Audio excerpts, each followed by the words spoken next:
நான் முன்னாடியே உங்களுக்கு சொல்லாம தான் இருந்தேன். ஆனா இன்னும் கொஞ்ச நாள் ஏமாத்து மாதிரி பேசாம இருந்தீங்களா? ரேகா, நான் சொல்றத கொஞ்சம் கேட்டுட்டு இனிமே நான் எதையுமே கேட்க தயாரா இல்லை. ஆனா என்ன ஏமாத்துற மாதிரி அந்த பொண்ணையும் ஏமாத்திடாதீங்க. ஒன்னா கொஞ்சம் பைத்தியமா? என்ன அழகா நடிக்கிறீங்க. காலில் அந்த பொண்ணோட ஆனந்தமா போனீங்களே, அந்த காட்சியை கண்ணால பார்த்து. ரேகா, அந்த பெண்ணோட காதலை பார்த்தது என்னத்தான்? நான் தான் உண்மையான ரகு. அவர் பேர் வேற.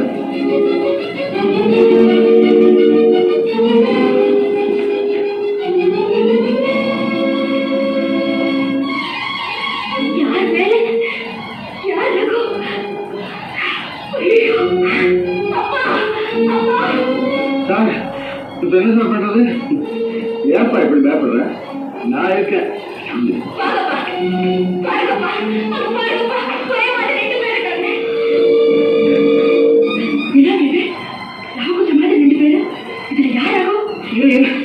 எனக்கு ஒரே குழப்பமா இருக்கு.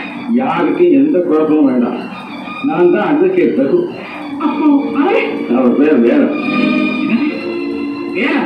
ஆமா, நான் மாட்டுக்காரர் சார்.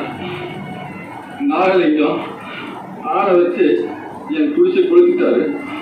அவர் மேல கேஸ் போடுறதுக்காக உங்களை பார்க்க வந்தேன். ஆனா நீங்களும் அம்மாவை சேர்ந்துக்கிட்டு என் மாப்பிள்ளைன்னு கூப்பிட்டு புகைச்சாரம் பண்ணி சோதெல்லாம் போட்டீங்க. நீ ஏன் அப்பவே உண்மையை சொல்லல? நான் சொல்லணும்னு நினைச்சேன். நீங்க தான் எனக்கு பேசவே விடுவீங்களா? ரகு வந்த பிறகு நீ ஏன் இங்க இருந்த? சார், அந்த கேள்விக்கு நான் பதில் சொல்றேன். வேலை எழுதி சொல்ல நான் தான் காதல். உங்க மகள் லலிதா வேலை காதலிக்கிறத நான் தெரிஞ்சுக்கிட்டேன்.